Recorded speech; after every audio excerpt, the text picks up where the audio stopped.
শীতের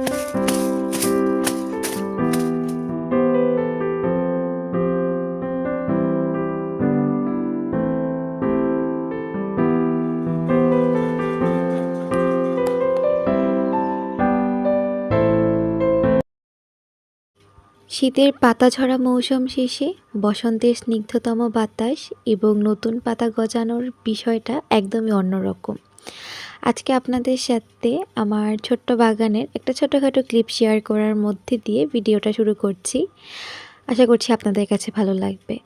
আসসালামু আলাইকুম এভরিওয়ান, ওয়েলকাম টু মৌস ক্রিয়েটিভিটি। আজকে সকালটা গাছে পানি দেওয়ার মধ্যে দিয়ে শুরু করেছি, তাই ভাবলাম যে আপনাদের সাথে এখান থেকে ভিডিওটা শুরু করি। আসলে গাছে পানি দিচ্ছি বললে ভুল হবে, আমি চাল ধোয়া ডাল ধোয়া পানি নিয়ে এসেছি, তো সেগুলি আর কি গাছের মধ্যে দিলাম। তাই ভাবলাম যে এক ঝলক আপনাদের সাথে একটু শেয়ার করি। পবিত্র মাহে রমজান আসতে হয়তো বা হাতে গোনা আর 2 কি 3 দিন বাকি আছে। আর এখনই আমাদের রমজানের শেষ প্রস্তুতি চলছে।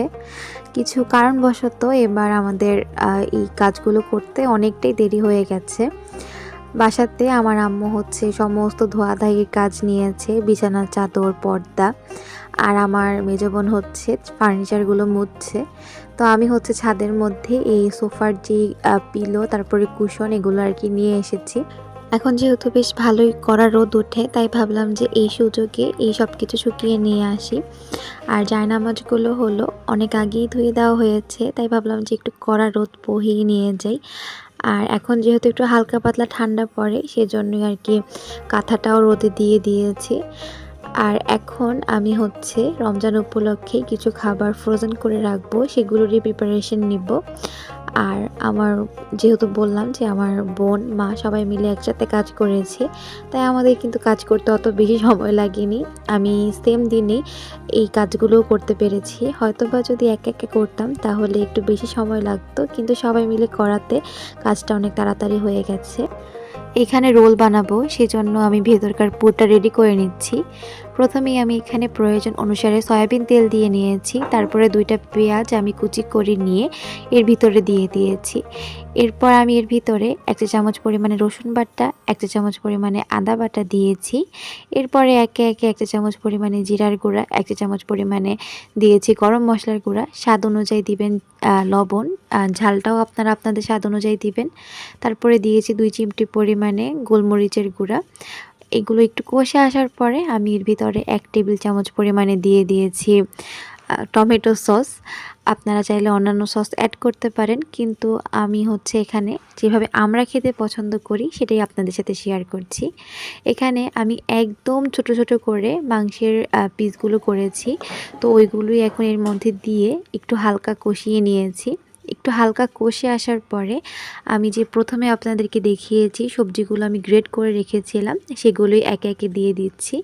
আমি আমাদের পছন্দ অনুসারে সবজি নিয়েছি, আপনারা চাইলে আপনাদের পছন্দ অনুসারে সবজি নিতে পারেন।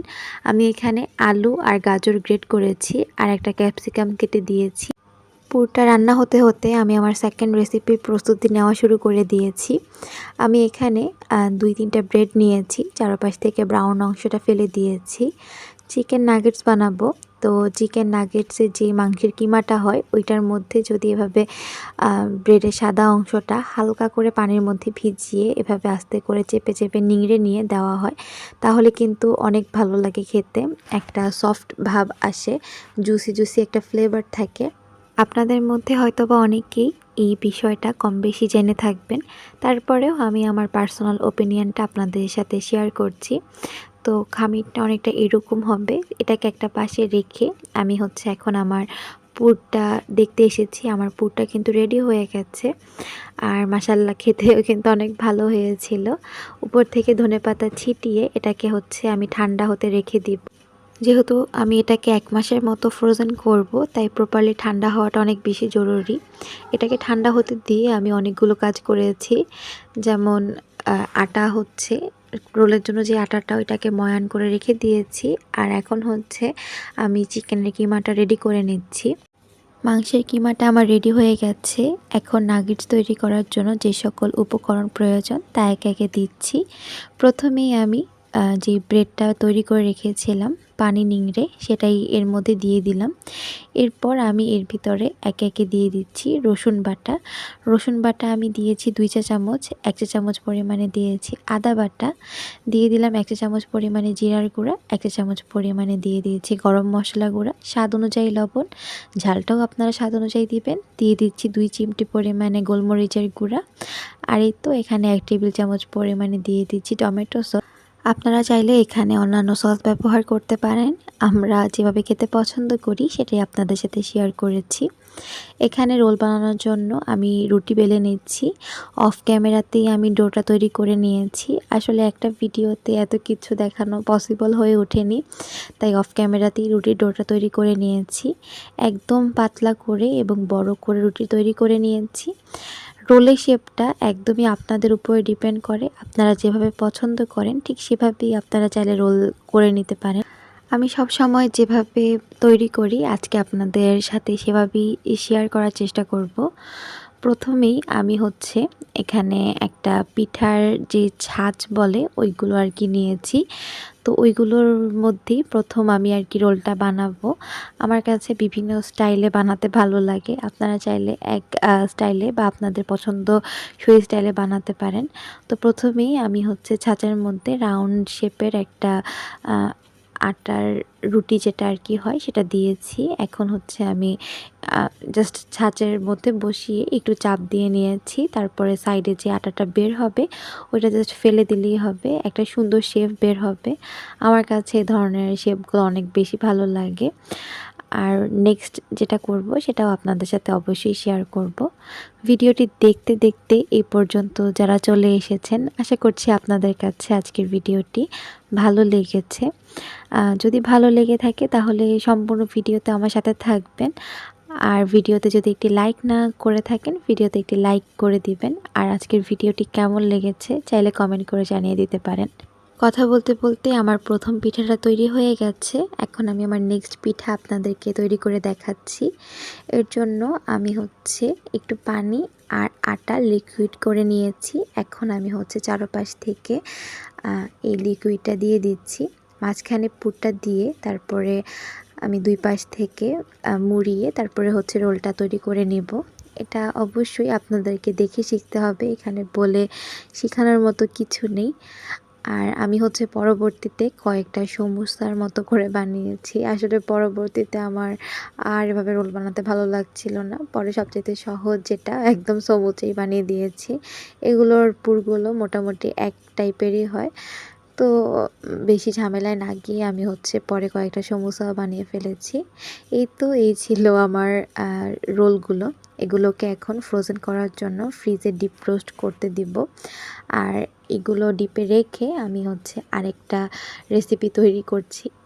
এই চিকেন নাগেটসগুলো তৈরি করতে একটু হিমশিম খেতে হয়। আমার তো খেতে হয়, হয়তো বা যারা একটু পারদর্শী তারা খুব সহজেই পারেন, কিন্তু আমি এগুলো বানাতে আমার অনেক কষ্ট হয়। তাই আমি কিভাবে এটা সেট আপ করেছি সেটা আপনাদের সাথে শেয়ার করিনি। যাই হোক, এখন একে একে আমি সবগুলো নাগেটস তৈরি করে নিচ্ছি। প্রথমে আমি ডিমের মধ্যে একটু কোট করে তারপরে ব্রেড ক্রাম্বসের মধ্যে দিয়ে এখন চেপে চেপে একটু আর কি তৈরি করে নিচ্ছি। এভাবেই আমি সবগুলো নাগেটস তৈরি করে নিয়েছি। আর আমার কাছে মনে হয় কম বেশি অনেকেরই এই নাগেটসগুলো তৈরি করার অভিজ্ঞতা বেশ ভালোই আর কি, যে আসলে অনেক কষ্ট হয় এগুলো তৈরি করতে। আমার কাছে তো তেমনই লাগে, হয়তো অনেকের কাছে অত বেশি সমস্যা মনে হয় না। তো যাই হোক, আমি এভাবেই একে একে সবগুলো নাগেটস তৈরি করে নিয়েছি। সবগুলো তো আর অন ক্যামেরায় তৈরি করে দেখানো পসিবল না, তো সেজন্যই অফ ক্যামেরাতেই করে নিয়েছি। এই তো এভাবেই আর কি আমাদের রমজানের প্রস্তুতি চললো। এই দুইটা খাবারই আপাতত ফ্রোজেন করব। ইচ্ছা আছে যে কিছু পরোটা বানিয়ে রাখবো, হয়তো বা আগের দিন ওইটা করব। এখন এত আগে আর কি করে রাখলাম না, আর সময়ও হচ্ছিল না, তাই ভাবলাম যে এই দুইটাই এখন করে রাখি। তো এই দুইটাই আর কি আপনাদের সাথে শেয়ার করছি। এগুলো আমি ডিপ রোস্ট করেছি। এটা পরের দিন সকালবেলার ভিডিও। এভাবে ডিপ রোস্ট করে তারপরে রাখলে হয় কি একটার সাথে আরেকটা লেগে যাওয়ার কোনো চান্সেস থাকে না। বক্সগুলো এখন ডিপে রেখে দিব। আর এরই মধ্যে দিয়ে আমার ভিডিওটা এখানেই শেষ করে দিচ্ছি। এই ছিল আমার এবারকার রোজার ঈদের আগাম প্রস্তুতি। যদিও এখনও অনেক প্রস্তুতি বাকি আছে, তারপরেও যতটুকু সম্ভব আপনাদের সামনে তুলে ধরার চেষ্টা করেছি। রমজান মাসটা সবার খুব ভালো কাটুক এই প্রার্থনা করে সবার কাছ থেকে বিদায় নিচ্ছি। সবাই ভালো থাকবেন, সুস্থ থাকবেন। আল্লাহ হাফেজ।